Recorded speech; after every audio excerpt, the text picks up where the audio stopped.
There's this theory. Given an infinite universe and infinite time, all things will happen. That means that every event is inevitable, including those that are impossible. And it's as good an explanation for all this as anything else. Now, a lot of stories start in bars, so that's where we're gonna start this one. Not because I was there. I wasn't. But because it's a damn good introduction to a very unique fella. Legends of every major culture all contain some sort of character whose purpose is to grant wishes, except America's. The Arabs have genies, the Irish have leprechauns, the Chinese have dragons and monkeys, the Europeans have fairies and wood sprites. Who do we have? Santa Claus? Santa Claus just brings presents. He doesn't grant wishes. Satan. He grants wishes. Zach, Satan predates American culture, and he doesn't grant wishes. He makes deals. All right, I give up. Who do we have here? No one. That's my thesis. Our culture is unique in having no such mythology, and given that fact, you're wrong, my friend. Excuse me? There is a fella in America who grants wishes. But only one to a customer. And, who is this fella? O.W. Grant. That's his usual name. He's got many others. And he's an elusive son of a bitch. You'd have an easier time finding a genie. So how come we've never heard of this O.W. Grant? You haven't heard of O.W. Grant because America's a much younger place than Ireland or Arabia. Not too many people have had a chance to meet up with him. Let me guess. You have. I met him out in Interstate 60. Accidentally. That's his way. Folks don't find him, he finds them. He just kind of happens into them, and they don't know who he is or what he does until he does it. Now, mostly he messes with them, plays tricks, 'cause that's his way, too. But sometimes, if he takes a shine to you, he'll play it straight. Now, one story says that his daddy was a leprechaun, came over here with the Irish. Now, midgets are notorious skirt chasers. This leprechaun goes and knocks up a Cheyenne Indian. Cheyenne get their land taken away, and you end up with an immortal, nomadic half-breed with magical powers. Interstate 60, you said? Mm-hmm. So, what does this O.W. Grant look like? Red bow tie. And smokes a pipe carved from the image of a monkey. Maybe you'd be better off writing your thesis without mentioning O.W. He'd probably rather not have people knowing about it. Got it. Good night.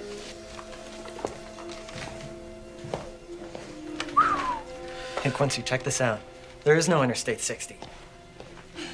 I-65, 64, 66, and 69. No I-60. Well, I guess tonight's everybody's full of shit night. Guy with a red bow tie and a monkey pipe who grants wishes. Right.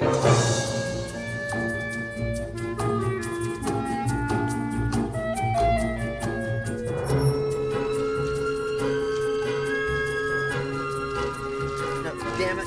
Look, I need that bid in before 12. Yeah, it's critical. Just... All right, call Wes. Holy shit! Broke the jaw. I'm sorry, mister. I didn't see you. Are you okay? Come on. Are you all right? Jeez.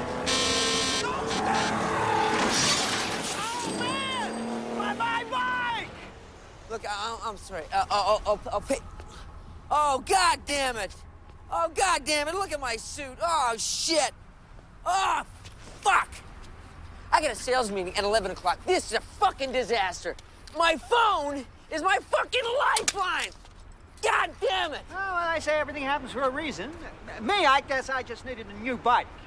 I, for one, did not need this shit in my life. Not today. Of all fucking days! God damn it! I wish this had never happened! I wish it hadn't happened! I wish it hadn't happened!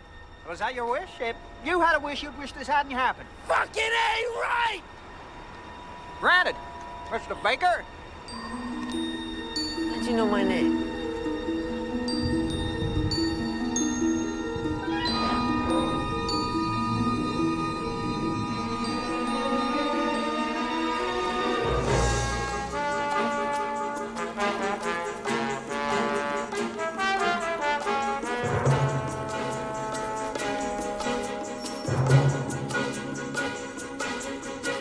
I need the bid in before 12. Yeah, it's critical. Look, just call Wes, have him fax the top sheet to the main office. Get it there, but speak up, all right? I can't hear you.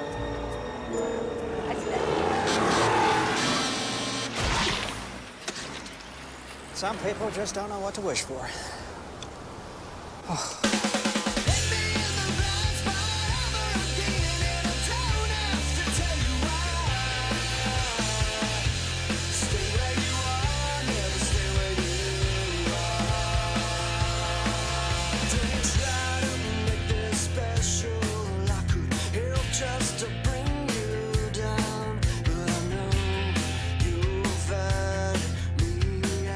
As for my part in this story, well, it began on a Tuesday, September 18th. My birthday. My 22nd birthday, to be exact. Oh, I'm Neil Oliver, and this mess is my apartment in St. Louis, Missouri, where at this particular moment, I was at MajorDecision.com. Should I wear a tie to lunch?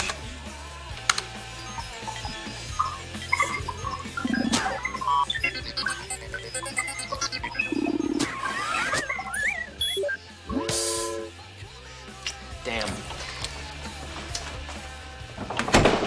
Happy birthday, Neil. Oh, sweet. Truth, you're not mad that I'm bailing on you tonight? No. I mean, how cool would it be for you to bomb your psych test because of a stupid concert?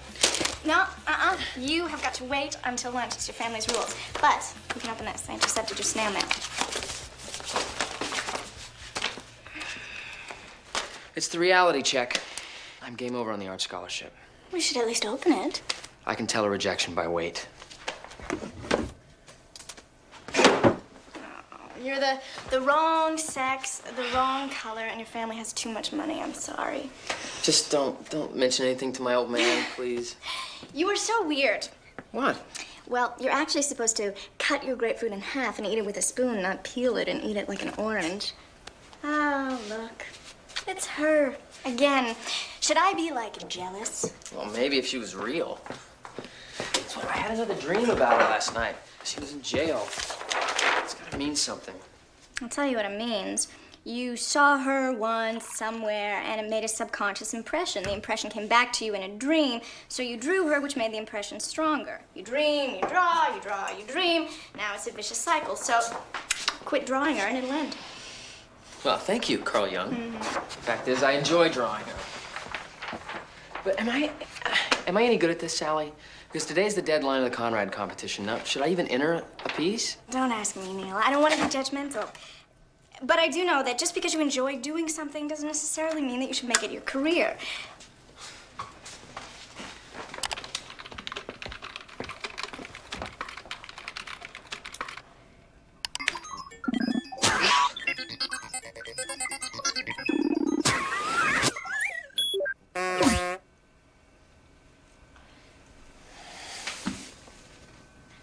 Here, no worries.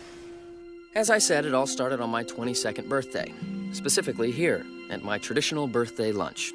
As always, my father had picked the restaurant. Attending were the usual suspects. Sally, who my parents actually liked, maybe even more than I did. My dad, Daniel, attorney at law.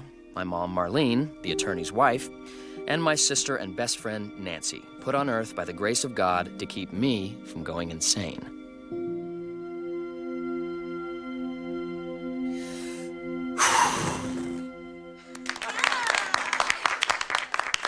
Okay, so what did you wish for? Please tell me that it was something about us. I'm guessing. He wished he could go skydiving again. God forbid. Oh, no, Neil, you didn't. Why, if I tell, it won't come true. Actually, that's no wives' tale. The truth is, you should always tell your wish. Kind of karma thing. Put it out there, project it. Then it just might come true. Never heard of that before. Oh, it's true, believe me. I know. I'll cut this for you. Okay, so now you have to tell us. Yeah, come on, tell us, Nilo. Okay. I wished for an answer. An answer. Okay, an answer to what? An answer to my life. Here it is. Happy birthday, son. Your admission to the Bradford Law Fellowship. Just do the interview next month on October 15th and you're in. It's all arranged by me, and you can take that to the bank. Dad, I told you I wasn't sure yet. Well, I can be sure for the both of us. Last candle to go out. Take it with you. That is if you want your wish granted. Thanks. Oh, cool. It's my color, too. Thank you so much. Aw.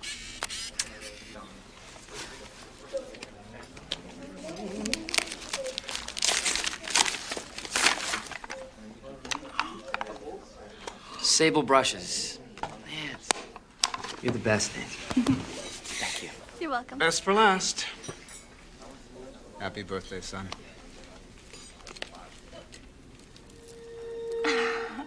Isn't it perfect? Fire engine red. You have no idea how hard it was to find a red convertible in this town. Fuel injected, 160 horses, car phone. Yeah, I even got you special plates. Oh, boy, I would have killed for a car like this when I was your age. You know, I thought it was high time for an image change. And what better way to start? Now, you see, the engine is a 2.5-liter dual overhead cam inline 6 with electronic... As usual, it was all about him, his idea of cool. Red was his color, not mine. It was his pet phrase on the license plate. Clearly, he was expecting me to become him. Well, isn't it the best present you could ever get? It's awesome. Come on, Neil. Take me for a ride. Well, son? Neil! Oh, my God! Son! Son! Somebody call 911. Neil. Neil, are you all right? Talk to me, son. Neil!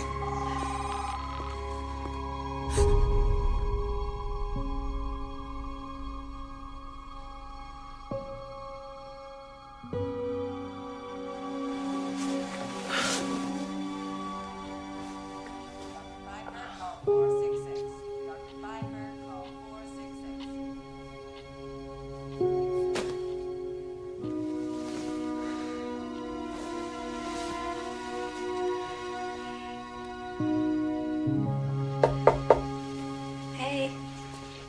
St. Louis's finest thin crust. You all right, Neela? Yeah, it only hurts when I think. But they want to keep me overnight to log some tests in the morning to make sure my perception isn't, like, warped, you know? You're a goddess, Nance. I know. So, what's your perception of a dad who buys you the gift he wants for himself? About the same as toxic waste. Your perception's fine. That was one hell of a way of getting out of answering Dad about the car. Mom and him are gonna be here soon. What are you gonna tell him? Lies. Well, the truth's just gonna piss him off. Well, maybe that's a good thing. No, because then I'm gonna get that whole riff about how I'm letting him down. It's just easier if I roll with it. Hey, maybe someone will steal it.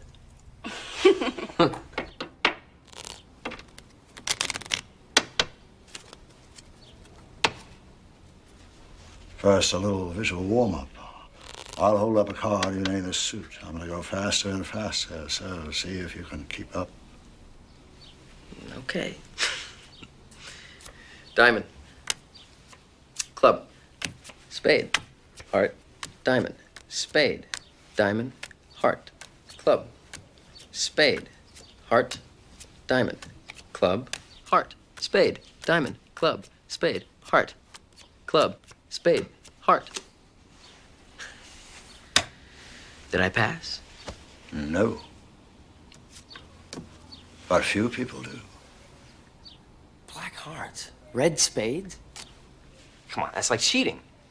Experience has conditioned you into thinking that all hearts are red and all spades are black. Because their shapes are similar, it's easier for your mind to interpret them based on that past experience than to be open to the idea they could be different. We see what we expect to see, not necessarily what's really there. Children who have never played cards always pass this test.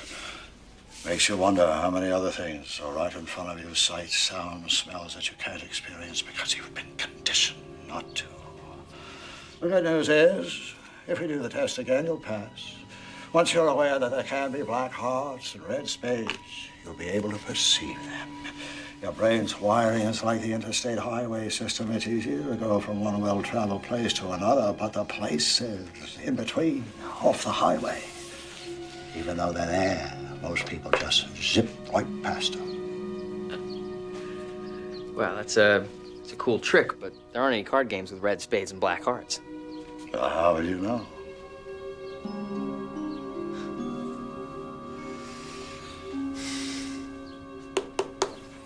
Mr. Oliver, I'm Dr. Craig. You ready to take some tests? Yeah. Well, it was some warm-up act you got there, that guy Ray. Who? Ray, you know, the guy who was he just left, you know, with the trick cards.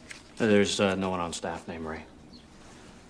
No, he was just here, the wacky guy with the cards. He had the light green lab coat. The staff wears blue here, not green. But we can test your color perception. Oh. Drop the 7 of hearts.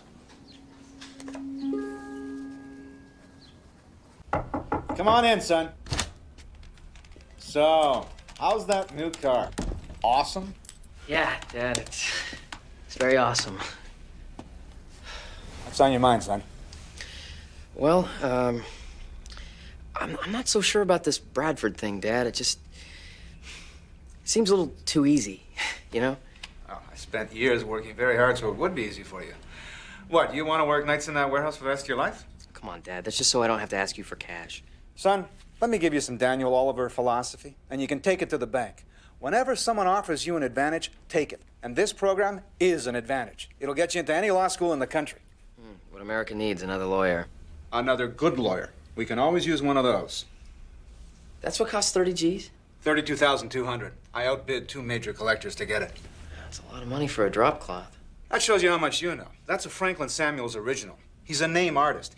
If you ever sell anything, the operative word being if, maybe your opinion will count. Look, Dad, I'm just not sure, okay? I thought about maybe taking some time off. Time off for what? Sort of take stock, you know, try and figure some things out. Waste more time with your art? It's a hobby, son. Would you leave it at that? Look, I got you into Bradford because Pratt's on the board, and he won't be next year. So if you don't take advantage of this now, there won't be a next time. Why not just go through the program? If you ultimately decide law school is not for you, then I'll live with it. But at least you'll be a Bradford fellow, and that's something you can always take to the bank. Then you can, figure things out. So you're going Bradford, huh? Thought you weren't sure. I'm not. I think I'd be stupid not to at least give it a shot. Can't let down the old man. Bought you off with a fancy car? He's maximizing his options, Frank. It's very mature. We should be supportive, not judgmental.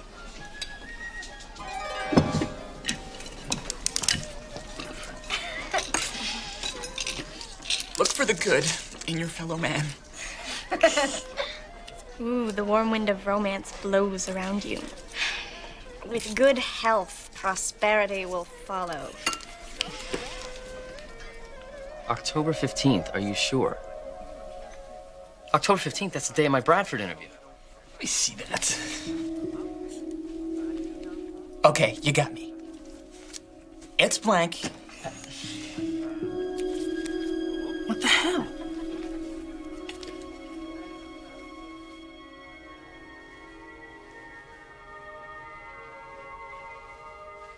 See, I would never get on that ship. Never. Just leave everything behind, not know where you're going. I can't believe that you would, Neil. Just leave your friends and your family, and for what?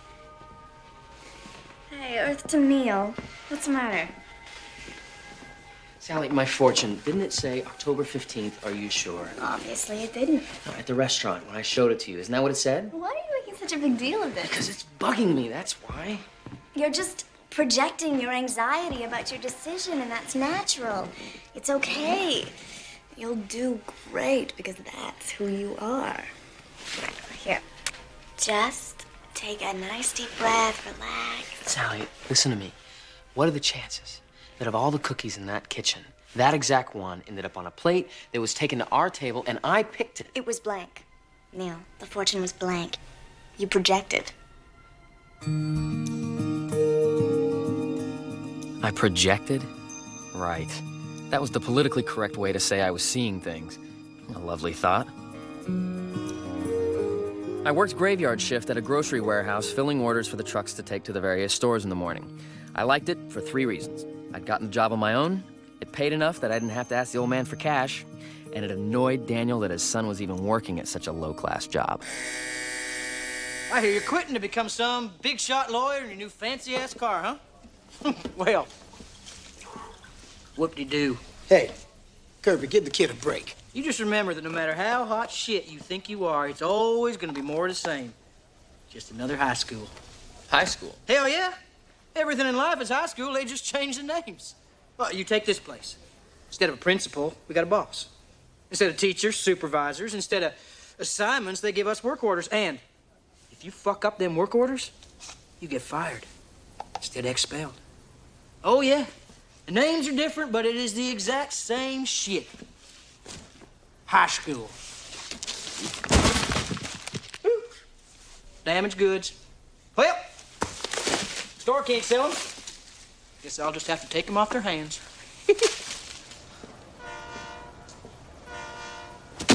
Is he right, Otis? I mean, is everything more of the same? Yeah, if you look at it like that. I mean, look at me. I show up here, see the same people, take shipment to the same stores, see those same people, eat at the same places, see those same people, but not really. See, I like seeing those people. Well, most of them anyway. And if I want something different, I could make it different, go a different way, eat at a different place, do an interstate gig. See, I never went to high school. Look at them. In the morning, they'll get up and go to the store, and the pasta will be on the shelf where it always is, and not one of them will give a moment's thought as to how it got there. Holy shit. That's her. I must have seen her on a billboard, and that's how she got in my dreams. That's wild. You dream about her? Yeah, it's pretty silly, huh? Maybe it means something. Like what? Like the Thunderbolt, you know, love at first sight. Oh, come on, Otis. That's just fairy tale stuff. That's how I met my wife. Spotted her in a crowd at the Riverfront 4th of July fireworks. Couldn't take my eyes off her. I mean, the fireworks were up there, but I was staring at her. And I just knew. Well, see, all my girlfriends are always a reaction to the one I had last. Like, Janet was so opinionated about my art, it drove me crazy. So I found Sally, who refuses to be judgmental about it. Meanwhile, she's trying to psychoanalyze me. So she's not the one either. Then maybe you should go after her. Girl like that, she's a model. She's probably got guys falling all over her. Guys with big portfolios. Yeah, I guess it's a kind of childish idea. Chasing a dream.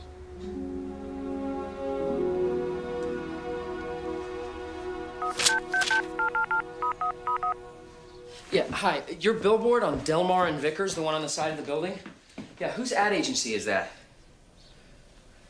No. Next to the Casino Queen billboard. The girl with the phone. It says there is another choice. Blank. No, it can't be blank. I was just there. I just saw it. No, I just saw it.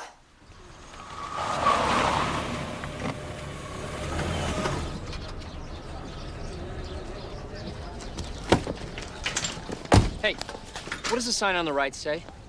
What are you, nuts? It's blank, man.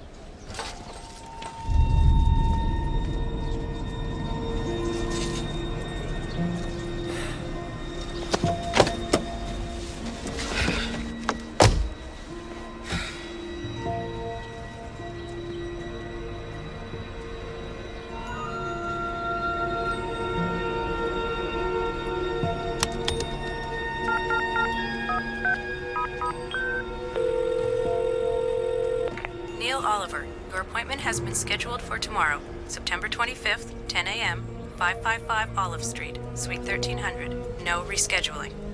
Neil Oliver. Who is your this? Appointment has been scheduled for Hello? tomorrow, September 25th, Hello? 10 a.m., 555 Olive Street, Suite 1300. No rescheduling.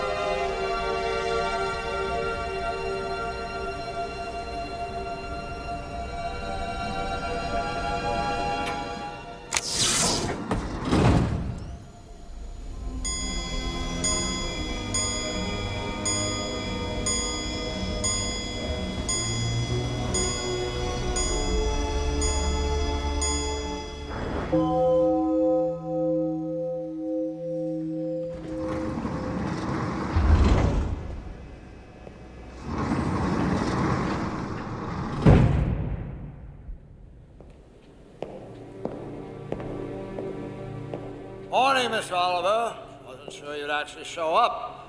Not everyone does. Ray? I've got a job for you if you want it. Drive cross country, deliver a package. All right, what the hell is going on here, Ray? Because I'm seeing things on signs, in fortune cookies, I mean, weird messages. Black hearts and red spades. I told you could see them now. But what's it all about? It's all about you, Neil. It's all about you. Here's the job. You misspelled Denver. Did I now? Okay, so why me? Why not FedEx? I mean, what's in here anyway? Can't really say.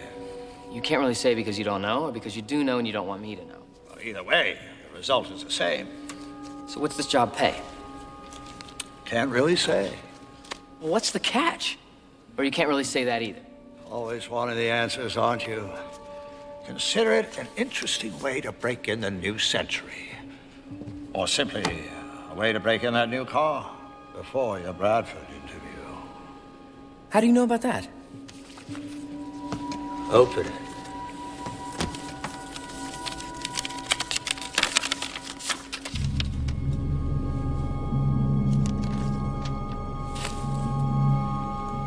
Sit down. Here's the deal. If you walk out of here with that package, you agree to deliver it. You don't lose it, you don't open it, and you don't try to find out what's inside it. You'll be compensated on the other end. Go by way of Interstate 60. Delivery date is October 2nd. So you'll have time to visit some towns, meet some people, see what's out there, pick up some traveler's tales, highway experiences, episodes of the road. This is too surreal.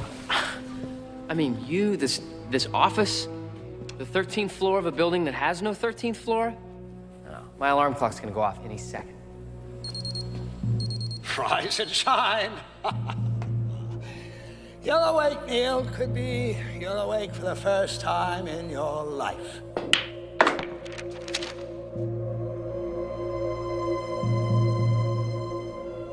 It's our standard fall.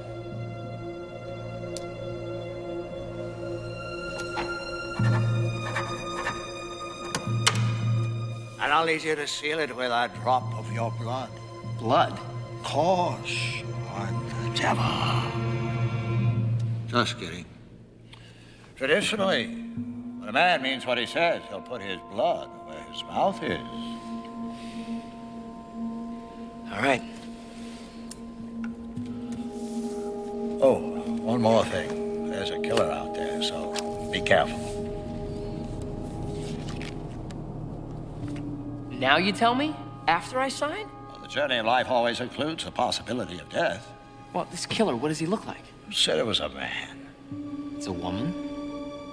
It's not this Robin Fields, is it? I know. You can't really say. I didn't misspell the name of that town. You'll find it. Just go west on Interstate 60. Look, we've been over this. There is no Interstate 60. There's a US 60, but there's no Interstate 60. Look, there's gotta be. Well, look at here. Here's 70.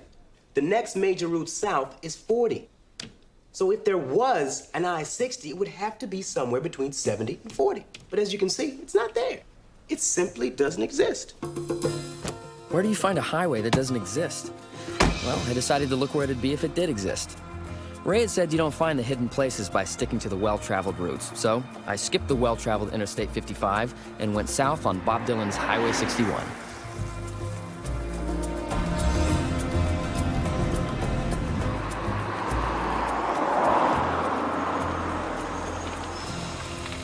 And there she was again, telling me I was right. I was fast becoming a believer in signs. Hey, it's you I'm delivering this package to, isn't it?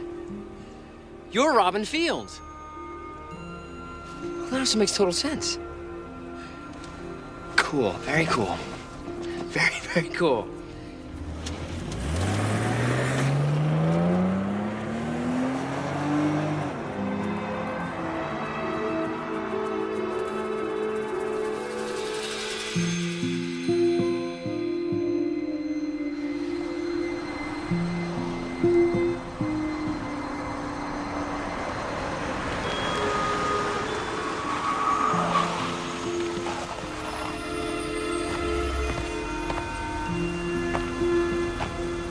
You're the waiter for my birthday party. O.W. Grant. Neil Oliver. It's a strange coincidence seeing you here again. You know, only if you believe in coincidence. I prefer inevitability. Every event is inevitable. If it wasn't, it wouldn't happen. Right. Oh! I forgot to give you your birthday present.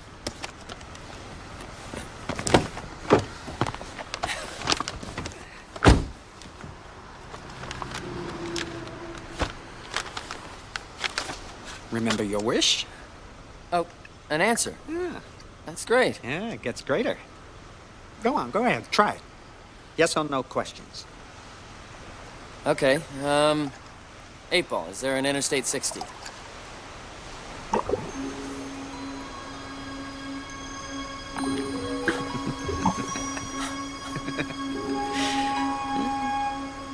I told you it got greater. Who are you, mister? The OW stands for one wish. That's what I do. I grant wishes. One to a customer. Yours was more interesting than most. Open-ended. Signifies thought instead of greed. That's what I get most of the time. Give me this, give me that. Usually money or sex or easy living. How I deliver. That depends on what mood I'm in. 8 Ball, is this guy bullshitting me?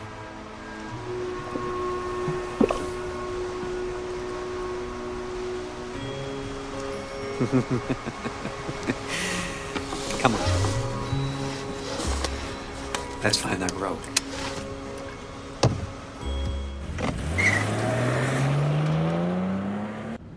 Now, one young couple wished to be married, live happily ever after. So I blew up their car at the church on the way to the honeymoon. Another guy, he wanted great, perfect sex every day with his choice gorgeous women, no pregnancies. So every day gets a FedEx delivery of Skin magazine, a box of tissues. There's the stop sign. Turn right.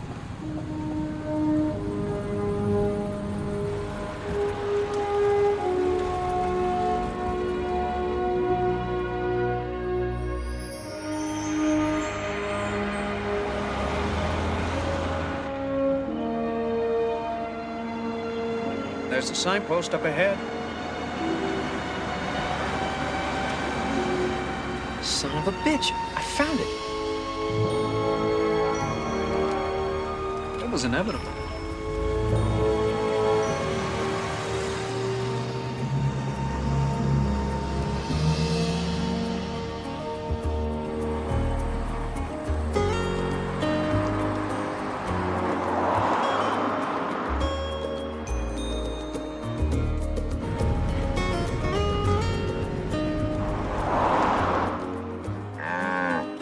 So I thought all interstates were divided highways with limited access.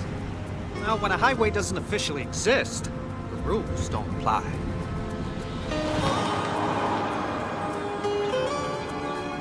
Okay, so how is it we're on a highway that isn't on any map, going to towns that presumably don't exist? Well, there's unlisted phone numbers, right? So why can't there be unlisted highways in towns? I don't buy it. There's got to be a better explanation than that. Better explanation. Okay. How about it's a parallel dimension? Or you're in a dream, or it has something to do with your wish. Or you're in a coma from when that bucket hit you. Or maybe, just maybe, you're dead. Well? Well, what do you want, kid? I just gave you not one explanation, but 6, all of them reasonable. You want an answer? Pick one. It won't change anything. You took a job, and now you've got to do it. Yeah, but it could change something. I mean, so what if, what if I am dead? What if I'm dead right now? Then there's no reason why I shouldn't drive into oncoming traffic, right? Okay, go ahead, try it. But as we accelerate and wait for the big semi to come at us, which should be in about 25 seconds, I figure, ponder this. Now, if you are dead, then this is the afterlife. And you made a deal with a guy sealed in blood who knew everything about you, including what you were going to say before you said it. Now, who do you think that guy might be? And do you think it's a good idea to piss him off?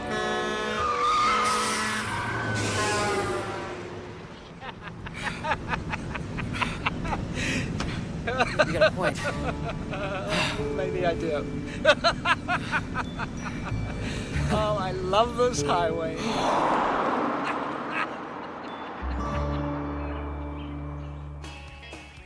Me? I consider myself an artist, too. I see life as art appreciation. You know, some artists can't stand the sight of their work once it's finished. Me, I'm one of my own biggest fans. And one of my favorites will be coming through that door any moment now.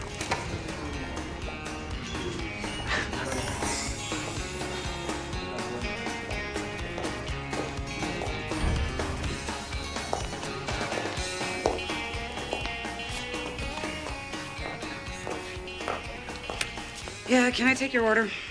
15 double cheeseburgers, please. 15 double cheese to go. Oh, not to go. I'll eat them here. Hold order. You're gonna eat 15 double cheeseburgers, all by yourself. Yeah. Why, they're real big? You think 15's too many? Way too many. All right, 12 then. Even dozen. Look, are you drunk or something, mister? Well, I don't know. Can you get drunk on 6 beer? Hey, fella, I've got 100 says you can't eat 6 double cheese, much less 12. So what you're saying is they're really big cheeseburgers, huh? My 100 saying you can't eat 6 double cheese. Well, I'm kind of hungry. Maybe you're right. 12 is too many burgers. I'll tell you what.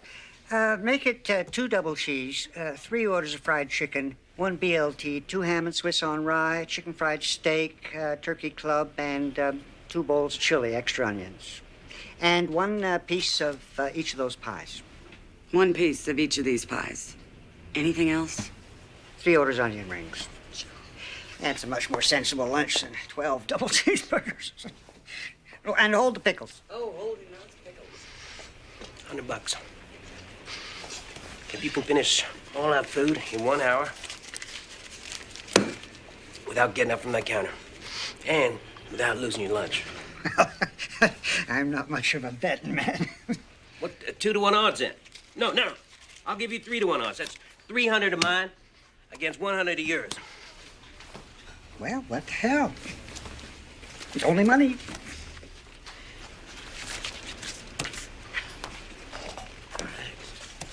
Al, better hold on to this money. Sure. Yeah, I'll take some of that. Hey, Paul, is this guy gonna really eat all that food?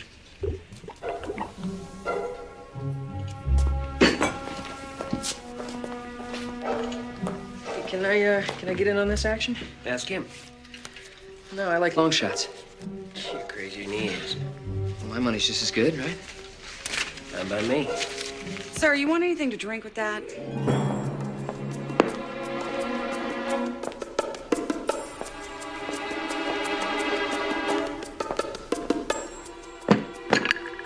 There's your order. All right. It's 10 after 1. On your mark, get set. Wait. Ketchup, please.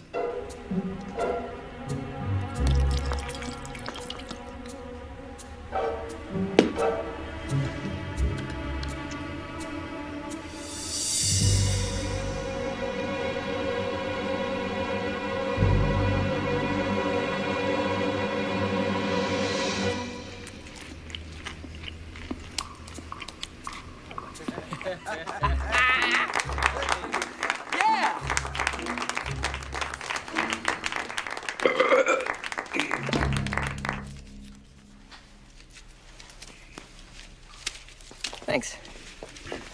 All right. What's the trick? Trick? Where's the food? Can't all be in your damn stomach. Actually, I don't know. Well, the fact is, I've always loved eating more than anything. Go into a restaurant and want to order everything on the menu. But I was always frustrated by the small capacity of my stomach. Well, 17 years ago, I made a wish. And amazingly enough, it came true. Now I have what you might call a black hole in my belly. Only I have to keep eating like this 6 or 7 times a day. It gets expensive. So I travel a lot, and I take advantage of guys like you to pay for it. That's a good one. Excuse me, mister. I gotta know one thing. Do you still love eating? No. Now it's a drag. Listen, kid. Nobody minds being taken by that guy. He gave us a good show for our money. But I draw the line at what you did. What did I do? I just backed the right horse, that's all. You were in on it. I have a hustle when I see one. No, I played a hunch. I swear to God, I've never seen this guy before in my life. Well, your friend there has. Haven't you, fella? Oh, I won't deny it. Now, give back the money that you stole, son. Hey, look, so I won a couple of bets. If that's such a crime, why don't we call the police? I am the police. Oh, okay. Sorry about that. It's all my money. Hit the road, fellas. Okay, so what's your game, Mr. Grant? Because it seems like you know exactly what's gonna happen just before it happens, and it's like you're just fucking with me. Oh, don't take it personal, kid. I fuck with everybody. That's what I do. In fact, I highly recommend it as an unending source of amusement. And as far as knowing what's gonna happen, well, on this highway, the past, the present, and the future, the what ifs and maybes, the roads not taken. Could all converge, get jumbled up. I just happen to be tuned into it, that's all. So what are you, like an angel or a god or something? Just picking out certain people to give them a wish? No, I'm just a guy who likes to mess with people's heads. I'm a joker in lipstick. But why do it? I enjoy it. You should always find something to do that you enjoy. Although I will admit I have been considering a career change. Job in a convenience store or maybe becoming a male prostitute. You're gay? You're fucking with me again, aren't you? Yeah. The fact is, I'm a virgin. Always will be. My penis was cut off in a very weird accident when I was 9. Yeah, right. You want to see it? Yeah. Show me.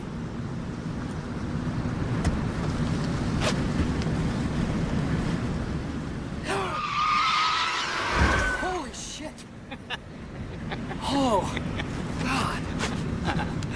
Oh, let me tell you, the world's a very different place when you're not constantly thinking about sex or responding sexually to everything. Yeah. God, I guess it would be. Wait, how would you know?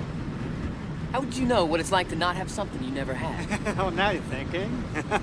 You'd be surprised how many people take that statement on faith. It sounds right, so they just accept it.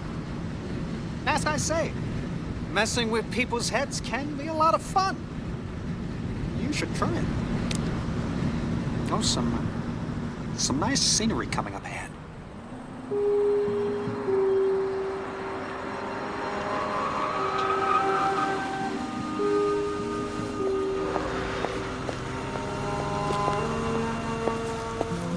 Hello, Min. You going my way? If you're going west. Then that's my way. Hey, why don't you hop on the back, because Hunky Hair's gonna want to take a good look at me, and if I'm in the front, he'll have a better view. And if you're on the back, so are you.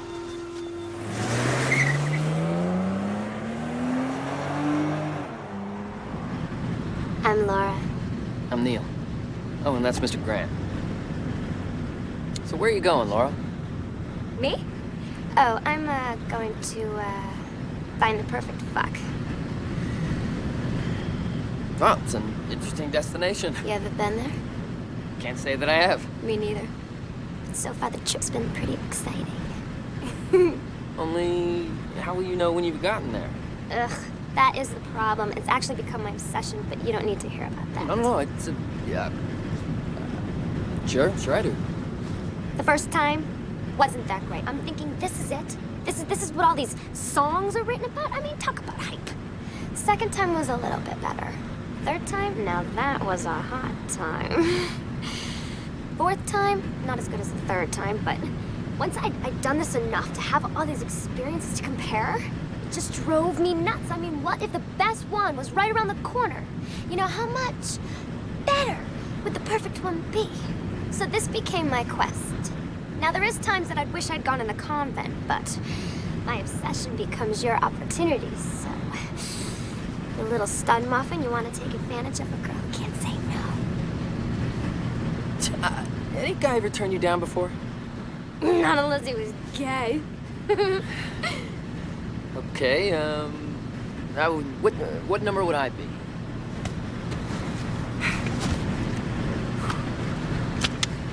$2,461. But I have got a very, very good feeling about you, and there's something very, very special. I think I'm gonna pass, Laura. What do you mean you'll pass? Guys don't pass. Oh, I'm clean. There's no diseases if that's what you're worried about. I've got condoms. All the best kinds. Come on, Neil, stick it to me. Come on. Okay. Whoa.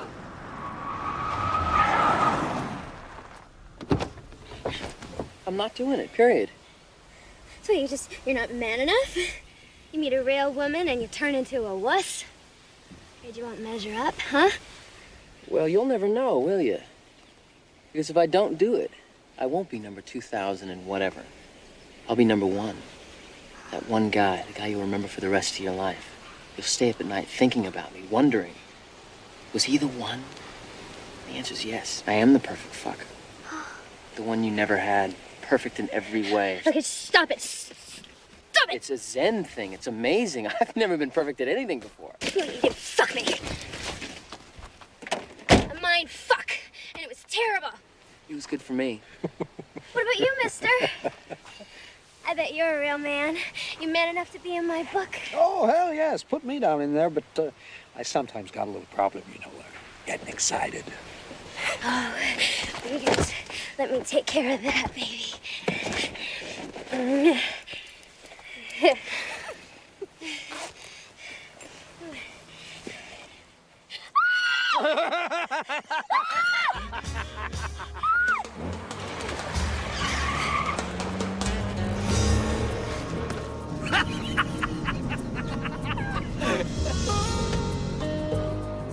Now that's a museum you'd really appreciate. The Museum of Art Fraud? What is it, a bunch of bogus paintings? Stop in Renberg. Have a look. You'll find it very, thought-provoking. 450 miles to Denver, a quarter tank of gas, and no money. Well, when Columbus set sail, he didn't know if it'd have any wind.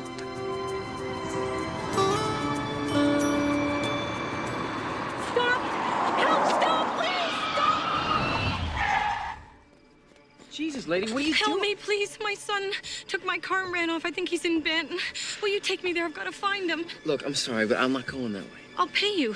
$53 is all I have. Just take me to Benton. Help me find my son, please. You need money. She shows up. Coincidence? All right, lady, hop in. I'll take you. Oh, thank you. I'll hop out. You're getting in tune with the highway. Say! That's important.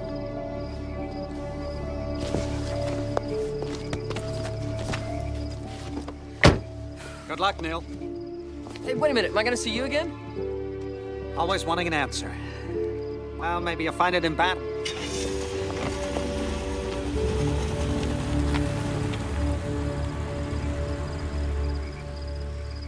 I'll pay you the rest when we find Philip.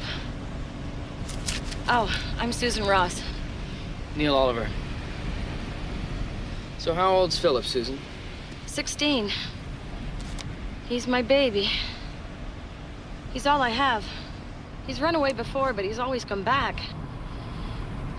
God, I am so scared. What if I never find him? Well, did you call the police? They said I should look in Benton. It's not like I've been a bad mother. It's just so hard when you're all alone. We're gonna find him, Susan. Okay? We'll find him.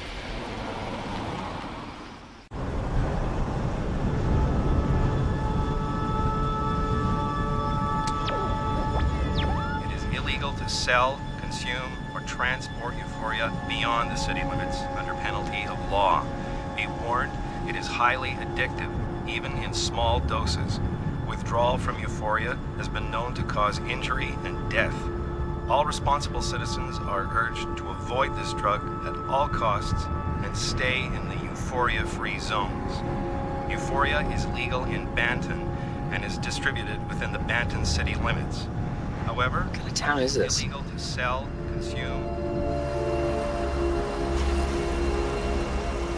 Maybe we should talk to the police. Come on through. 16-year-old in a town with legal drugs at a rave. Sorry, but I don't think he's gonna be at the library.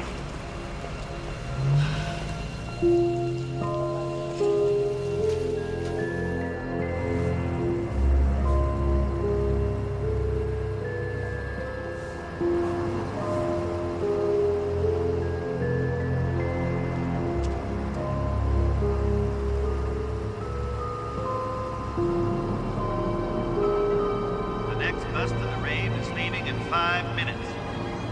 The next bus to the rave is leaving in 5 minutes.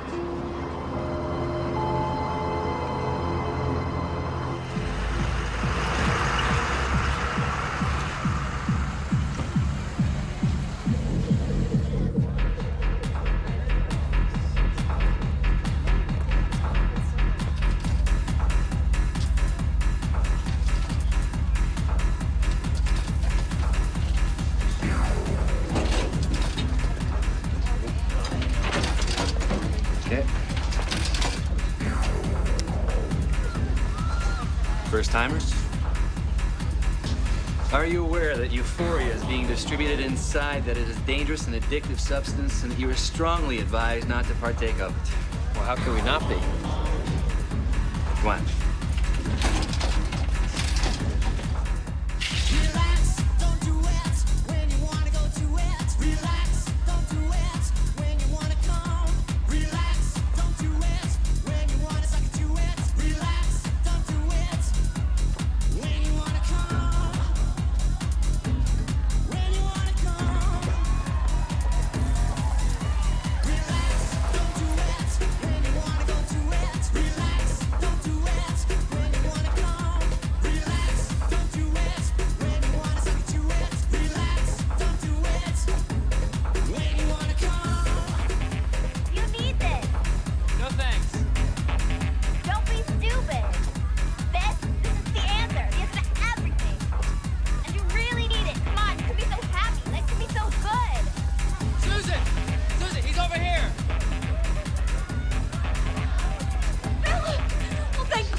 The fact is, ma'am, here, your son's of legal age.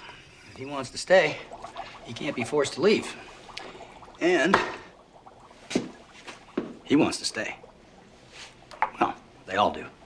They're addicts. But he's just a boy. He didn't know what he was doing. Oh, no, he knew. They all knew. That's why there's those warnings posted all over town. Yeah, but if this drug is so addictive, why is it legal? Son, this town had a serious drug problem. And all the problems that go along with it. And we tried everything. Punishment for dealing, punishment for using, more enforcement, tougher enforcement, jail, hell, public humiliation. But it all came down to one thing. Some folks just want to get high. So we came up with a radical solution. Euphoria. Synthetic drug. Potent, legal, and totally addictive, and we warned everyone not to use it. But like I said, some folks just want to get high. One hit of this and they were hooked, and we owned them.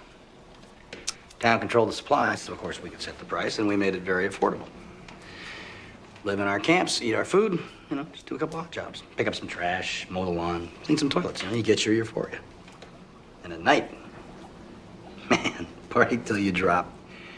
Withdrawal so intense that everybody pays the price. It's an incredible achievement, really. Drug so powerful it sublimates the sex drive. You know how many rapes we had here last year? Are you saying Philip's going to be cleaning toilets for the rest of his life? With no sex drive? He'll never marry.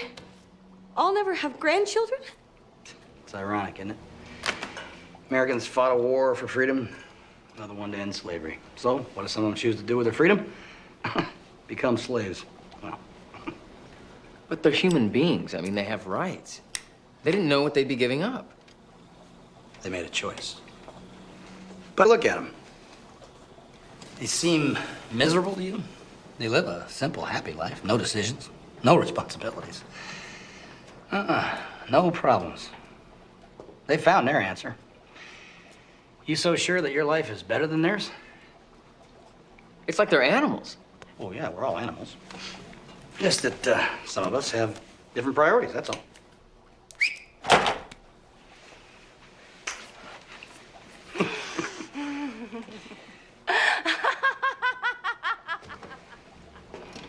Whatever your priorities are, Banton is a real nice place to live. No, it's a nightmare. Please, I want my son back. I'll do anything. Now, it comes down to three choices. One, you move here to the euphoria-free zone, and that way at least you get a chance to see him. Hell, some parents end up having their kids work for them. Kind of a perverse payback. Two, you go home. Try to find something else to make your life worthwhile. Or three, join the party.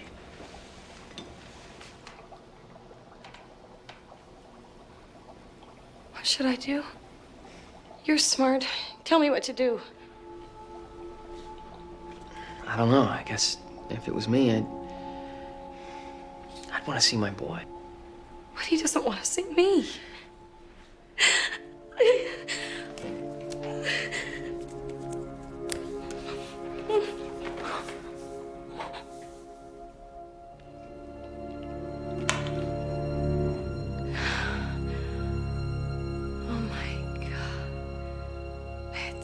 Wonderful.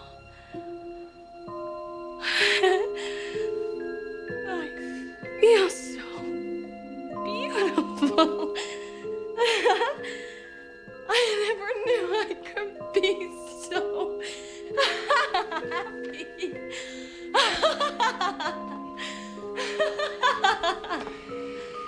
Well, how about you, son? You want some? Oh, yes.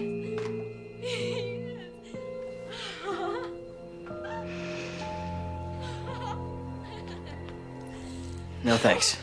I'll pass. Sides here. Got a rookie in my office and a short shift at the cleaning gal again. Send a zookeeper. Roger that. Well, guess you're gonna need a motel room for the night, huh? Plus, you get a $300 finder's fee. Finder's fee? Yeah, for her. You just increased our labor pool. We pay for that around here. What's the matter, son? Somebody offers you an advantage. Take it.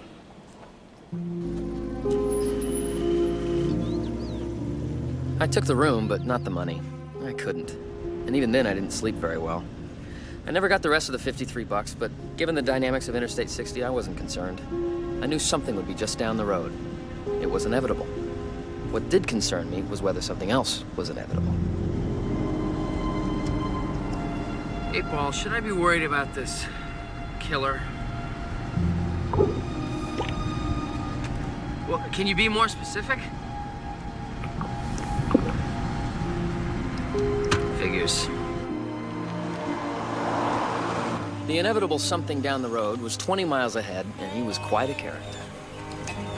So what's the deal here, mister? Say hello to Marianne for me. Hey, Bob Cody. I don't drive, and I don't like to hitchhike.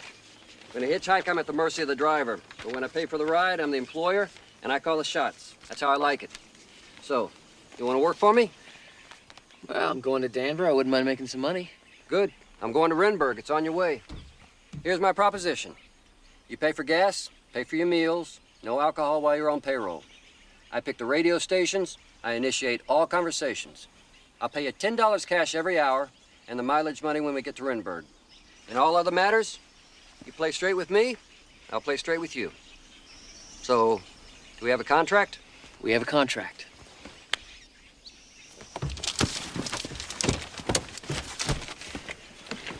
So, who's my new employee? Neil Oliver. Mr. Oliver, you may call me Mr. Cody. Or, sir. You got it, sir. He was going to Renberg. The Museum of Art Fraud was in Renberg. Coincidence? I knew then that I'd have to check out that museum. It was inevitable. Mr. Cody had rather unique tastes in audio stimulation. The choice is clear. The Orient 620. The American-made car for American-made drivers. Test drive. That's a lie. Arian engines are made in Japan. Visit us on the web, orientmotors.com. Kill Signal, the movie everyone's talking about. From Weber Films. That's another lie. We're not talking about it. We're the United States Post Office, and we care. Oh! Every day and in That's the every biggest way. whopper of all. You know, sometimes only the chairman will do. I get no kick from champagne. Now, there's an ad I just can't figure. Now, what's warmer, the weather, the water, girl? She's pretty, though. Robin Fields. She's gorgeous. Sir. Well, you know her? Not yet. I'm meeting her in Danvers. You're a lucky man. Yeah, you know, to be honest, I'm a little nervous about it, because, you know, what am I going to say? I mean, how do you start a conversation with the girl of your dreams without coming off like a total dork? Don't say anything. Let her start. That's a good idea, yeah. Just sit back, listen to the sweet musical tones of her voice. Son, you got it bad. Yes, sir, I do. You give me a boot. I get a kick out of you.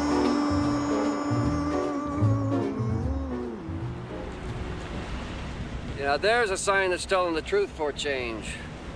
Yep, looks like a motel to me. A Frontier. You ever hear of Frederick Turner, Mr. Oliver? No, sir. Well, he was an historian. About 100 years ago, he came up with a theory about the frontier. Said the frontier was a safety valve for civilization. A place for people to go to keep from going mad. So, whenever there were folks who couldn't fit in with the way things were, nuts, malcontents, and extremists, they'd pack up and head for the frontier. That's how America got started. All the crackpots and troublemakers in Europe packed up and went to a frontier which became the 13 colonies. When some people couldn't fit in with that, they moved farther west, which is why all the nuts eventually ended up in California. Turner died in 1932, so he wasn't around long enough to see what would happen to the world when we ran out of frontier. As some people say, we have the frontier of the mind, and they go off and explore the wonderful world of alcohol and drugs, but that's no frontier. It's just another way for us to fool ourselves. And we've created this phony frontier with computers, which allows people to, you know, think they've escaped. Frontier with access fees. What about space? You know, the final frontier. Star Trek isn't space. That's television. Fine fucking frontier that is. Besides, how many folks can just pack up and go to space? Nah, the frontier is right here. Interstate 60. That's why it was put here. Give people who wanted something a little different a place to go. Is that really true, Mr. Cody? If it isn't, it should be.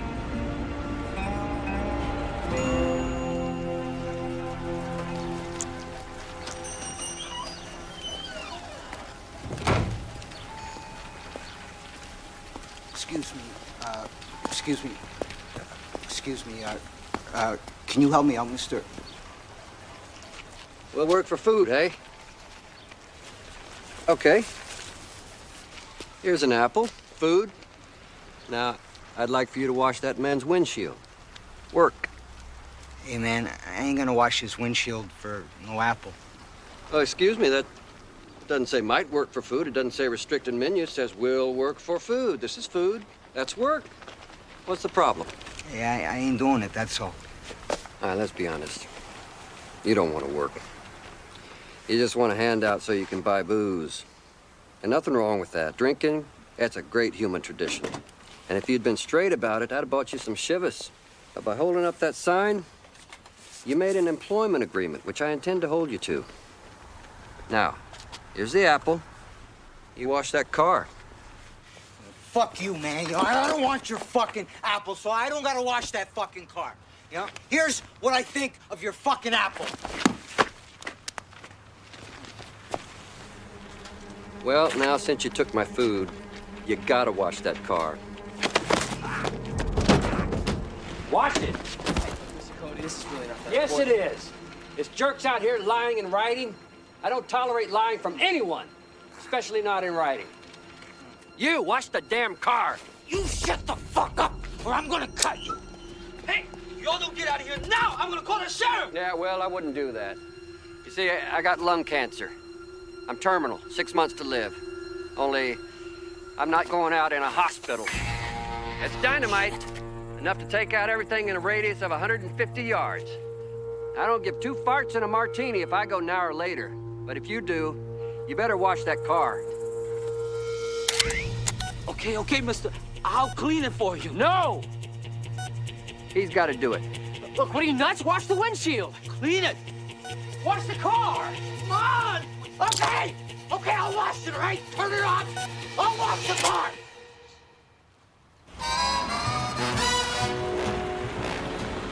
You ought to call the sheriff and have that guy shot through the head. He's crazy. I got a much simpler solution. Grab your coat and snatch your hat. Leave your worries on the doorstep. Just direct your feet to the sunny side of the street. Say what you mean what you say. You know, if everybody followed that rule, there'd be a lot less trouble. You know, we still have a contract, Mr. Oliver. Sure hope you're not thinking of breaking that contract. Thinking about it? Yes. Doing it? No, sir. That's a very honest response. That's a breath of fresh air.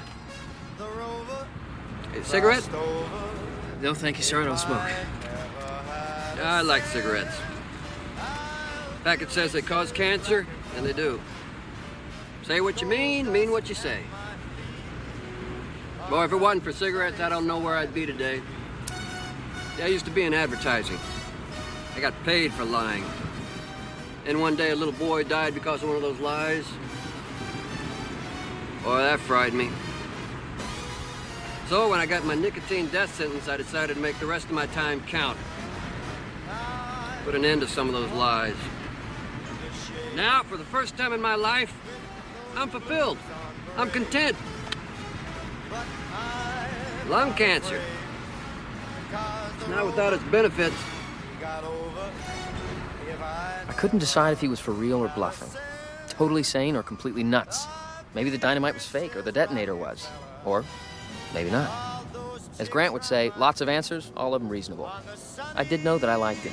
That was for sure. Sunny side of the street.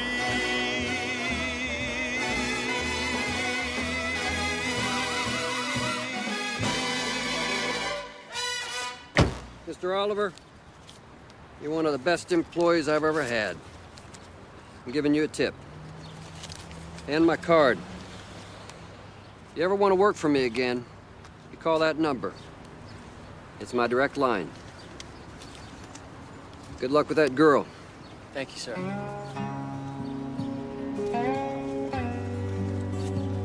The Museum of Art Fraud was only 3 blocks away. That Interstate 60 dynamic was clearly at work again. And my own curiosity was definitely piqued. Oh, you must be Douglas. Oh, thank goodness. I'm so glad to see you. I didn't think you were coming. I mean, the agency called to cancel. Oh, excuse me. I'm sorry. I'm Mrs. James, the owner. Hi, Mrs. And James. they are Listen, viewing the originals right now. And I know you're confused, but if you do what I say, I will give you $100. The late Mr. James was most proud of the 5 original masterpieces in this room. Rarely seen, and per his wishes, never photographed.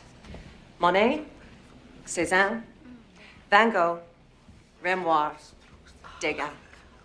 Each is valued in the millions. No less than Bill Gates and Warren Buffett have attempted to buy them. Of course, they're not for sale. Now, if we can proceed this way.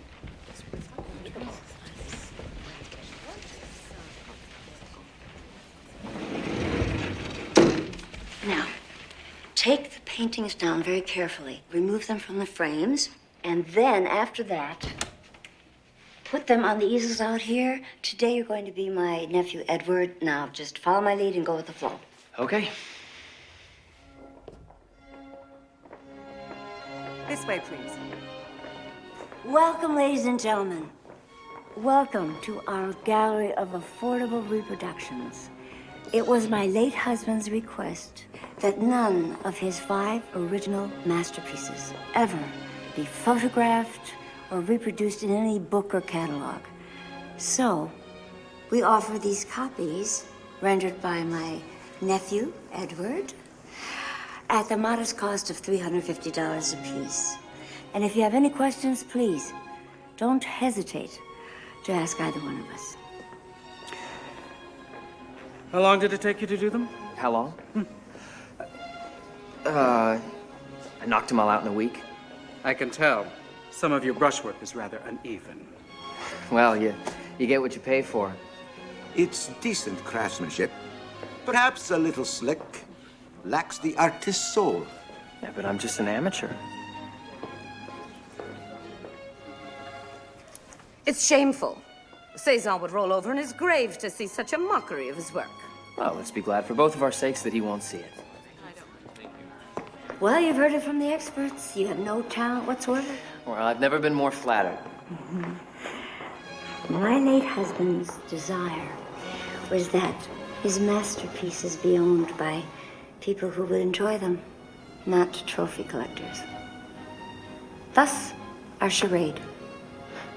But do you know, in 8 years, I have yet to sell a painting? Why don't you donate them to an art museum? Oh, upon my death, clones of them will be donated. Clones? Oscar was an art collector, dealer, technical genius, and a practical joker, and wealthy enough to indulge in his most outrageous whims. He developed a process whereby he could duplicate a painting almost on a molecular level. He would borrow a great master from a museum and duplicate it, and often send back the copy. And he was never found out. A Starry Night, the original. The one in New York is a clone. This Monet, the art world thinks that the original is in Paris. Unbelievable. So they're all originals. So what does one do with a collection like this? You tell everyone they're fakes. Good, huh? And so, just before he died, Oscar created this.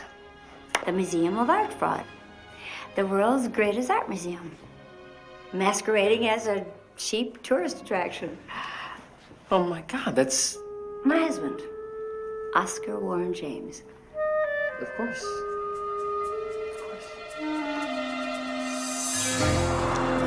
I must say I was feeling pretty damn good. Hell, I was feeling inspired. I wanted to deliver the package, and then I wanted to go out and paint. And I wished I could go back in time and enter a piece in the Conrad competition. But I'd had my one wish, and I couldn't look back.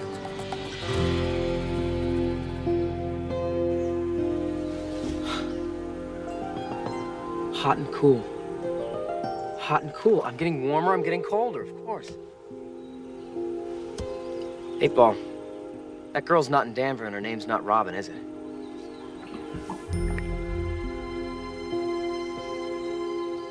Was she in Morlaw?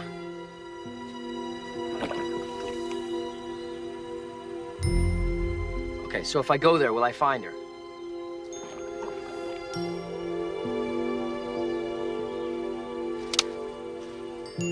So there it was, the proverbial fork in the road. My job, the word I'd given, the contract I'd signed, versus the lovely Lynn, the girl of my dreams, her musical voice in my head leading me. Where? So what did I do? I did what any self-respecting, hopeless romantic would do. I rationalized. 5 days to go 158 miles. I got time to chase a dream, right, 8-Ball?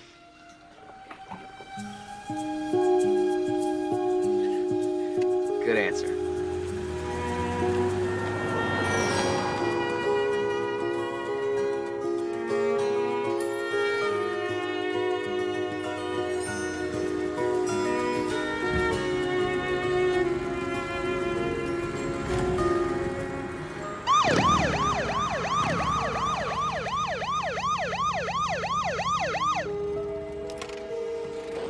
Baker 6, proceed to 439 Maple. Investigate complaint regarding neighbors on rank leaves blowing over residents' property line. Driver's license.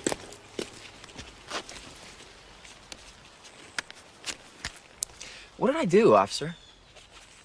Nothing. You're served. You're being sued by Mr. J.J. Madison for your responsibility in the hit-and-run death of his pet cat, Snickers, 3 weeks ago in front of the courthouse. But I've never been here before. I was in St. Louis 3 weeks ago. Tell it to the judge. I'm just process serving. Meanwhile, I suggest you head into town and hire yourself a lawyer. You're going to need one. But first, park your car in that lot over there by the lake. You could get sued for polluting the air.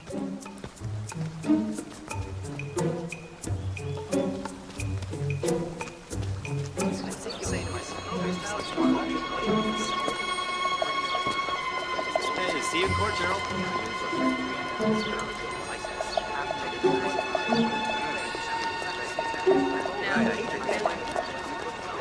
That guy's sitting down over there. Oh, you missed it? Real good. Check it out. Stanford.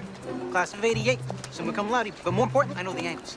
All the angles. Know some of the angles. I'm learning trigonometry. Dummy corporation for you. Oh, it's Protect all your about the assets. angles. You know what I'm saying? You don't need a lawyer. If you need a Hey, H. Macklin Park is the name. That's the only name you need to remember. These other guys, I won't see if they're Not interested.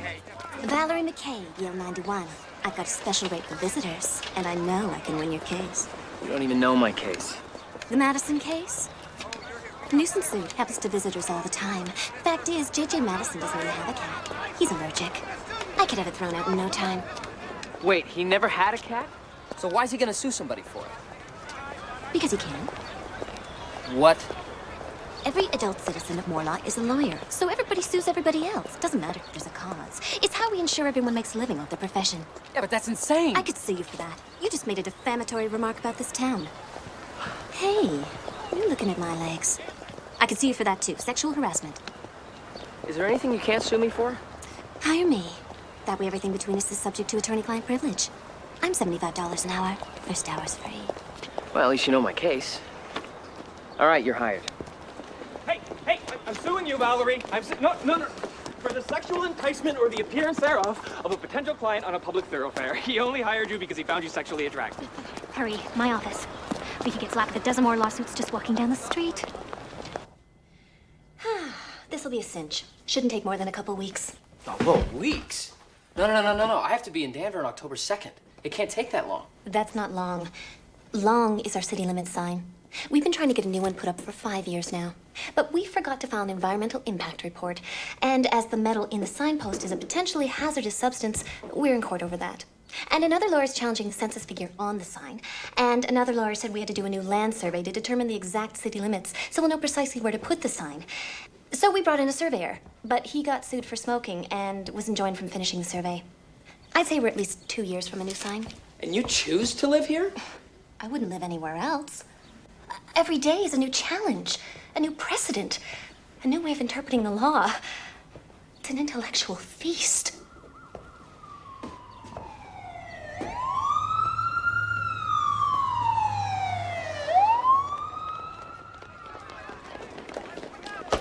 Okay, so if everyone who lives here is a lawyer, how do you live? I mean, who runs the grocery store? Who does your dry cleaning? Who fixes the shitter when it breaks? Well, we all moonlight on the law-related jobs. You know, police, bailiffs, court reporters.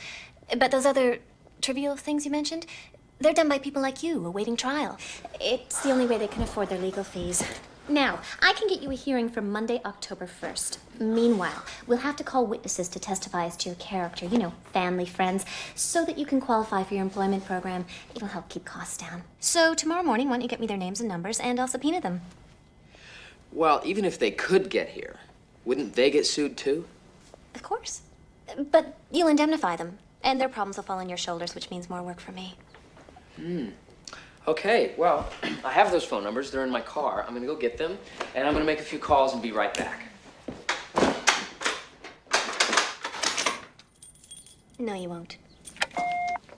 Fred, Mr. Oliver's a potential fugitive. Lock him up. Lock me up? Of course. We lawyers have to protect our livelihood. Wait, you can't do this to me. I have rights.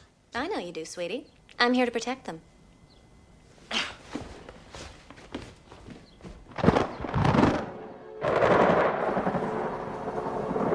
couldn't even blame the 8-ball. It said a meeting was possible. Yeah, right. A meteor wiping out Morlaw was possible, too. Probably more possible than ever meeting Lynn.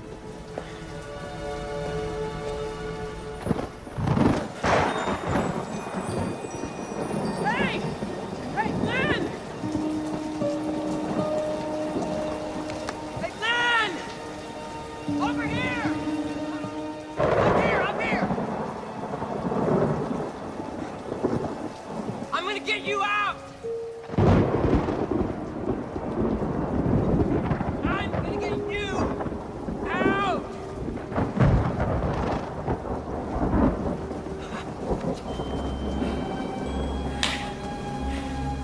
In order to get her out, I had to get me out. A jailbreak was clearly not happening. Ditto for a tunnel job. I needed an answer, and my 8-ball was in the car. Damn it.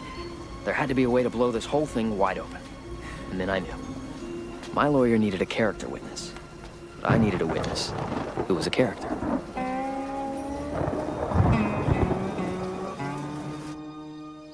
Please state your name and occupation. Robert Wilson Cody. I'm what you might call an axe grinder. Mr. Cody, please tell the court how you know the defendant. He was my employee. And how would you characterize him? Honest, trustworthy, intelligent. Ask him if he's aware that the charge against me is a lie and that everyone here knows it. It's immaterial. He can only testify as to character. Just ask him. The judge will rule it immaterial. You ask him, or I'll fire you. Mr. Cody, are you aware that the charge against Mr. Oliver is not only a complete lie, but that the judge, the plaintiff, and every citizen here know it? Objection! Immaterial. It has nothing to do with the character of the accused. Sustained. Wait a minute, miss. You're saying this is a trumped-up charge, and you're all in on it? Immaterial. The witness is ordered to ignore the question. Well, I'm not going to ignore it, Your Honor. If what she says is true, it's a very serious matter. Well, serious or not, it's immaterial to this hearing. Next question. Whoa, Judge. I asked her a question, and I want an answer. You don't ask the questions here, Mr. Cody. You answer them. And if you don't do what I tell you to do, I will hold you in contempt. Hey, I'm not answering any more questions until somebody answers mine. Why don't you tell me, Judge? Are you in on a lie here? I fine you $500 for contempt. Answer my goddamn question, Judge. $1,000 and 90 days in jail. Bailiff, Sergeant, put Mr. Cody in a cell. Whoa! Hold the phone, boys! This is dynamite. We'll all go out with a bang if anyone takes another step toward me. Gentlemen, just drop your guns. Everyone else, stay seated. Judge, stick your finger up your nose. I'm not kidding! I'm terminally ill, and I'll gladly take you all with me to hell right now! Judge, I said stick your finger up your nose.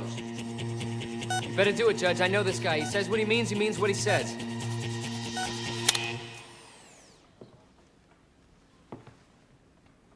I'm glad we understand who's in charge now. So, Judge, this whole deal was a lie. Is that right? Keep that finger in your nose. Yes. Yes, sir. Yes, sir. All right. Show of hands. Now, how many here knew this thing was a railroad job against Mr. Oliver?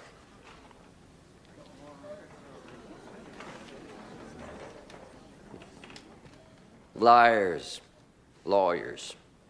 Mr. Oliver, how do we teach these liars a lesson?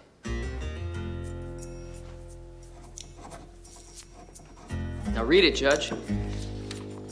By this order, All legal actions, charges, fines, and fees against any non-citizen of Morlaw in any matter pending before any Morlaw court are hereby dismissed, and I declare an unconditional amnesty. Thank you.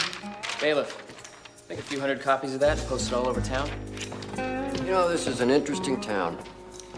I think I might just stay here. You got a problem with that, Judge? No. No problem, sir.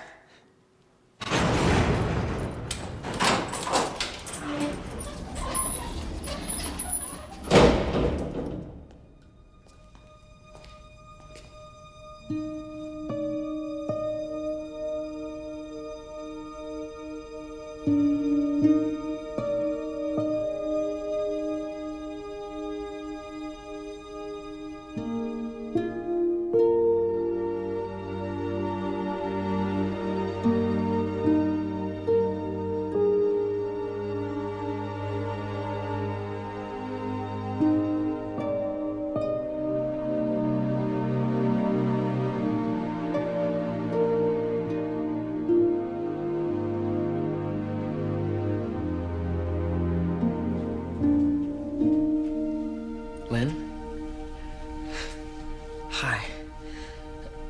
I'm Neil. I'm the guy who got you out. Yo, pleased to fucking meet you, Neil. Man, I've been so fucked up in here for so long, I thought I was never getting the fuck out. Yo, bitch. I want back my fucking clothes you cocksuckers confiscated. I should have fucking went in this ugly shit no more. Hey, handsome. What you looking at me like that for? I just didn't expect you to talk that way. What? Something wrong with the way I fucking talk? No.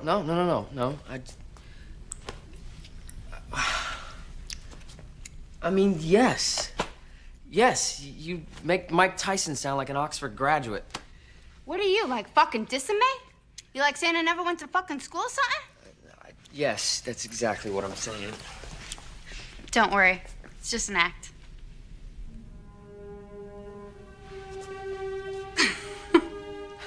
Well, it's sort of a test, see? Guys are always so eager to score points with me. They'll be like, oh no, Lynn, no, the way you talk is charming. Yeah, unique. Refreshing, a breath of fresh air, yeah. Air from a sewer is more like it. Me, I would never go out with somebody who talks like that. I'm glad you wouldn't either. I hope you have a car. I had to sell mine to pay my legal fees. I have a car.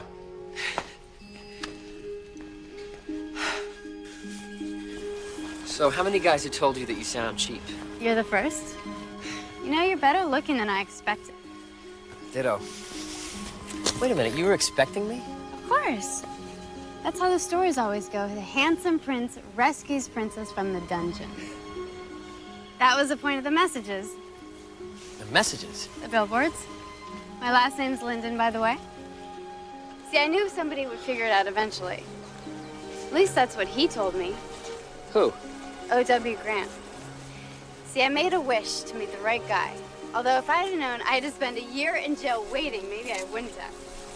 Anyway, the prince has to undergo tests and challenges so that the princess will be convinced that he's worthy. And he passed mine. So what's yours? What, my test? Come on, everybody has a simpatico test. Do you cut your grapefruit in half or peel it? Me, I peel it. Favorite cartoon character? Spider-Man. Thin or thick crust pizza? I go for thin every time. We're 3 for 3. I can't believe... Okay, close encounters. I'd get on the ship, no question. What's wrong? This is just... It's all too perfect. I mean, you know, you are. This... You know when something seems too good to be true? Hold that thought. Whew. Woo! You see, I'm not that perfect. Right. Well, I feel much better now. Ditto.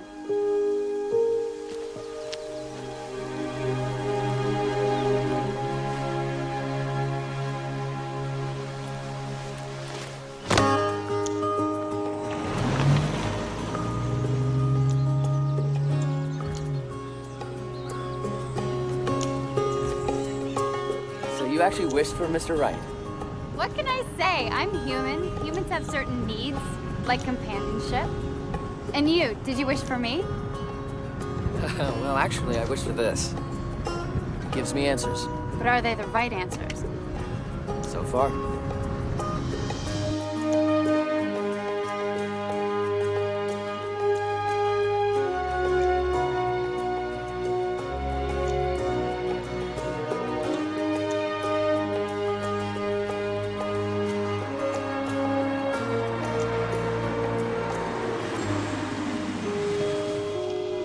Whoa, these were your billboards. Obviously, I don't need them anymore. Maybe it's time for the, you know, happily ever after part. No, not quite. I still have a job to finish. Tomorrow, October 2nd in Danver. Danver? What's wrong? Grant gave me an envelope. He said if anyone was ever going to Danver, I should open it.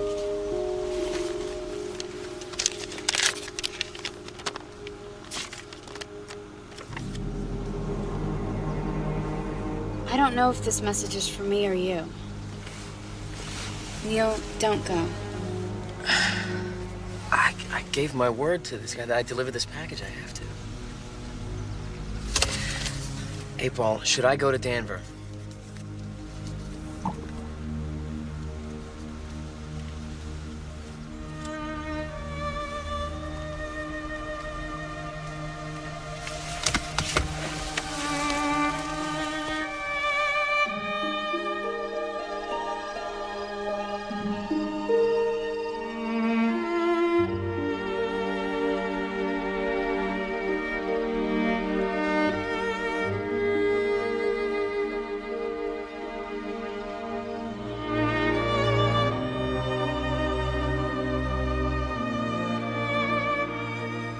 Are you serious?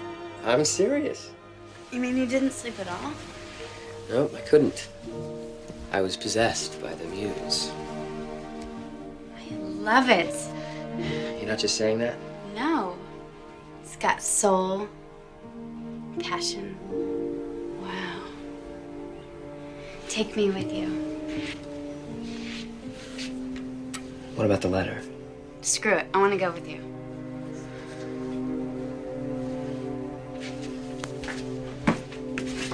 Hey, Ball, should I take Lynn with me to Danver? Bad idea. Is that because it's dangerous? The killer, does it have to do with the killer? I don't care if it's dangerous or what this thing says. I still want to go with you. No, Lynn, it would make me crazy. All right? I'm not gonna risk losing you, not after just finding you. What if I lose you? Then you can't go. The ball's never wrong. Now I'll come back, I promise. 8-Ball, I will come back for her, won't I? Yes. You will come back for me.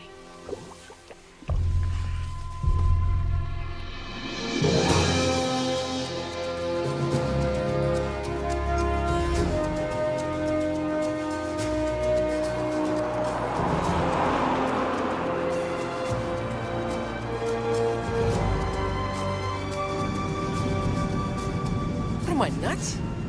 The girl of my dreams, and I leave her behind because of this stupid toy?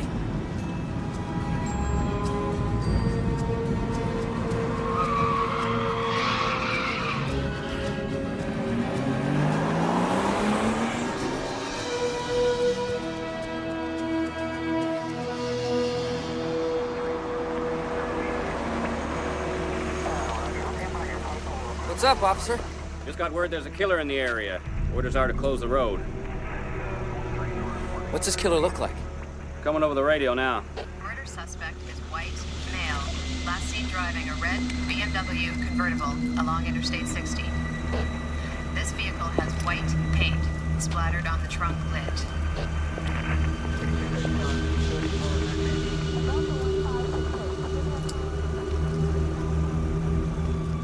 You best turn around, son. It's not safe for you here.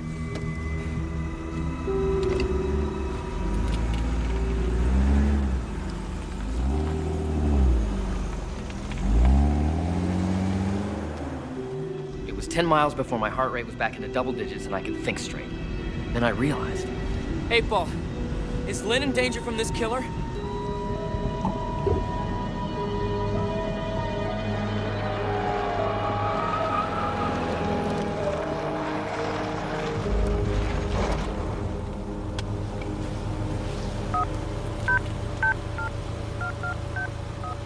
Cellular service is not available in this area.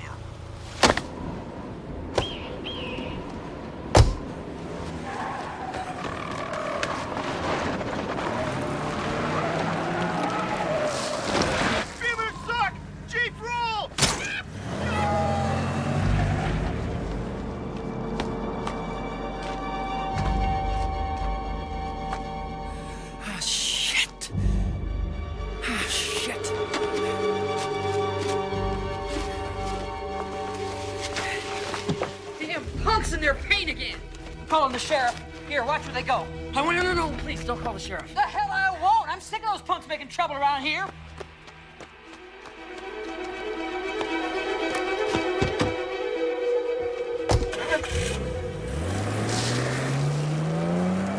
Hey, back with the binoculars!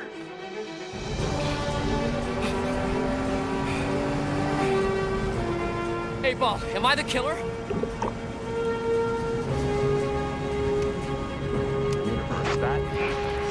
Latest reports indicate the suspect is carrying the murder weapon in a square box wrapped in brown paper.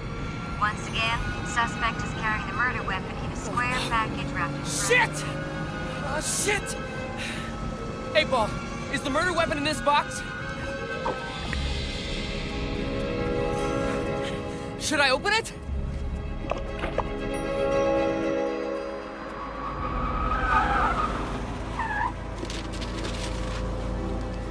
Shit! If it is a murder weapon, I'm gonna get my fingerprints all over it. 8-Ball, I really need an answer right now. What should I do? Damn you!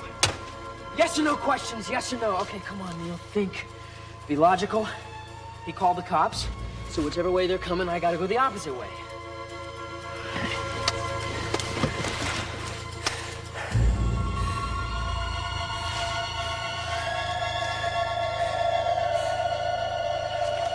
Well, it's gotta be one way or the other. Right, 8-Ball? I mean, I got two choices here, so it's gotta be one or the other, right? Take it to the bank. Sorry, Dad. No, there is another choice.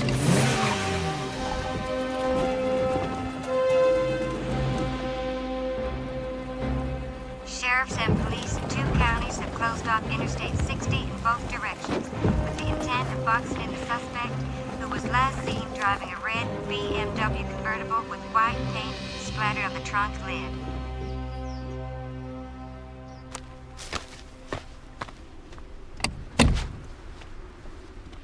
I knew this wasn't my kind of car.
What were the chances? What were the chances that the killer would be in a car just like mine and I'd get white paint on mine just like his? Now, Grant would say it was inevitable, that at least once in an infinite universe, events would happen that way, and this was that time. But Grant had also said on this highway, the past and the future and the what-ifs and the maybes could all get jumbled up. So I had to see for myself.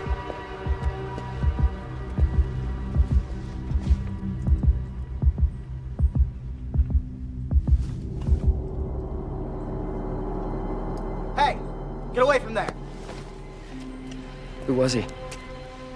They say he was some law student from St. Louis. Went nuts and killed his old man.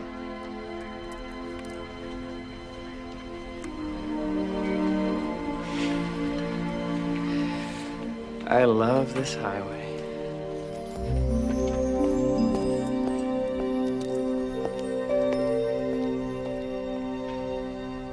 Eight Ball, I got a lot of questions. Was that guy in the car? What the hell am I asking you for?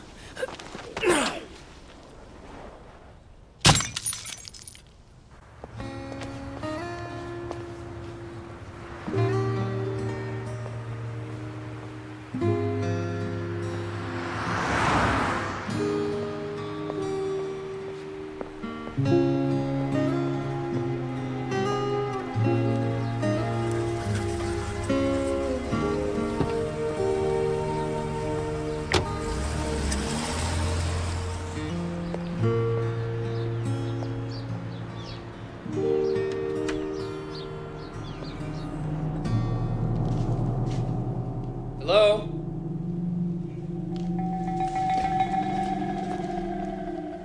Robin Fields? Is anybody here?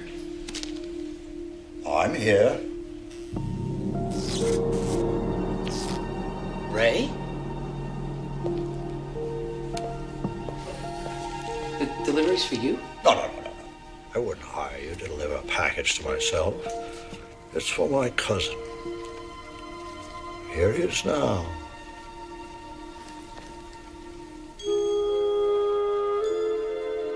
Robin Fields. Oh, one of my many pseudonyms. Your cousins? You sat in my car with your own package. Why didn't you take it? Well, you made a deal. Now, what kind of guy would I be if I caused you to violate your blood oath? And besides, it's the fact that you lost all your money and you went to jail, you left your girl and ditched your car, all to bring this to me, makes it far more valuable. Now it has stories to go with it. Well, would you want to know what's inside? I did before, but it doesn't really matter now, because whatever it is won't be as good as the stories. Now, seeing as you understand that, I'll open it.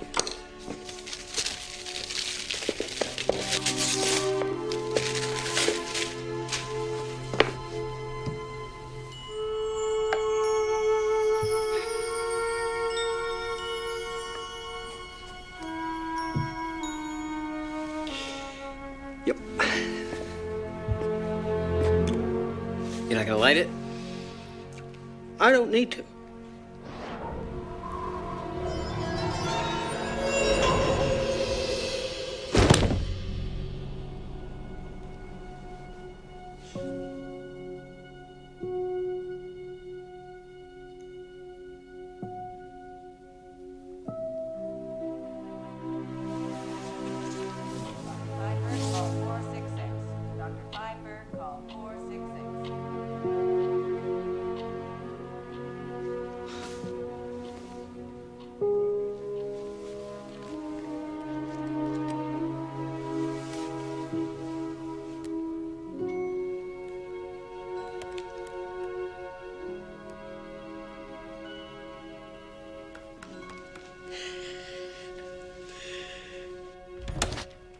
So, how's that new car? Awesome? Dad? Uh-huh. What's my favorite color? Blue.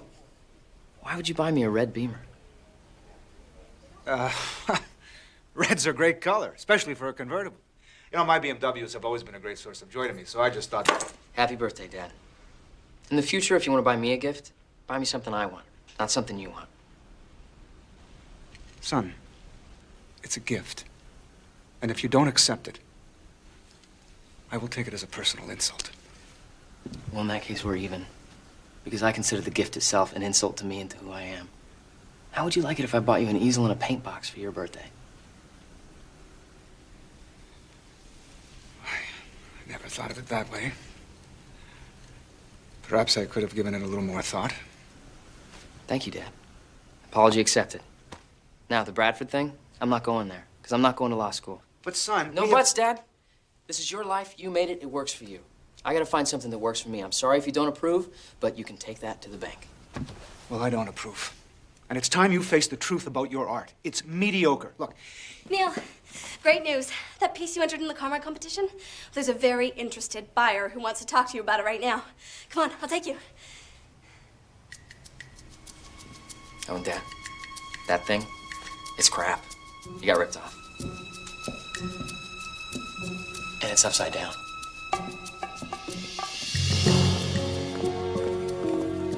I must be getting Alzheimer's. I don't remember entering anything in the Conrad competition.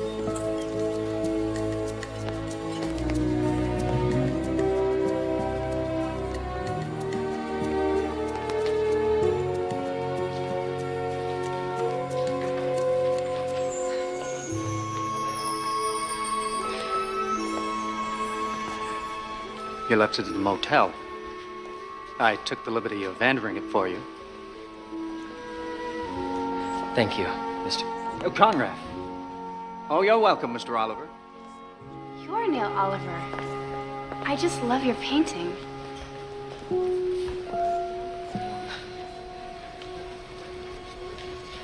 Excuse me, I'm sorry. I just got this major deja vu about you. No, it's okay. I did too. Big time. I just love this. It's got soul, passion. I'm Lynn Linden. Yeah, I know.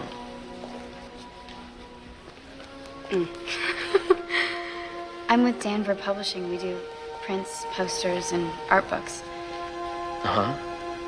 Well, this may be a little presumptuous of me, but would you consider doing a series of motels, cafes, gas stations, all in this style?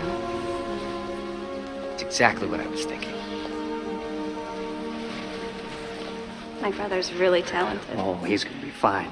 Just fine. He's got a great future ahead. They both do.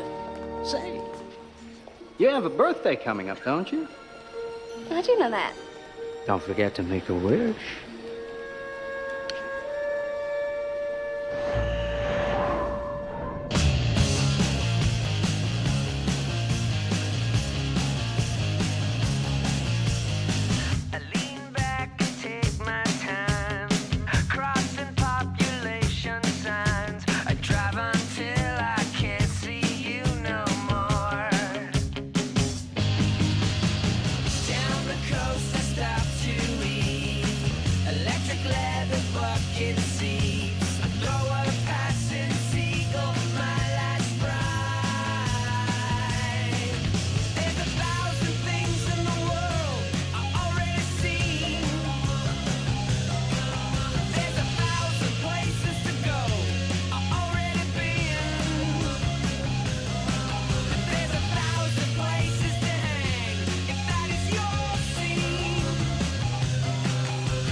you.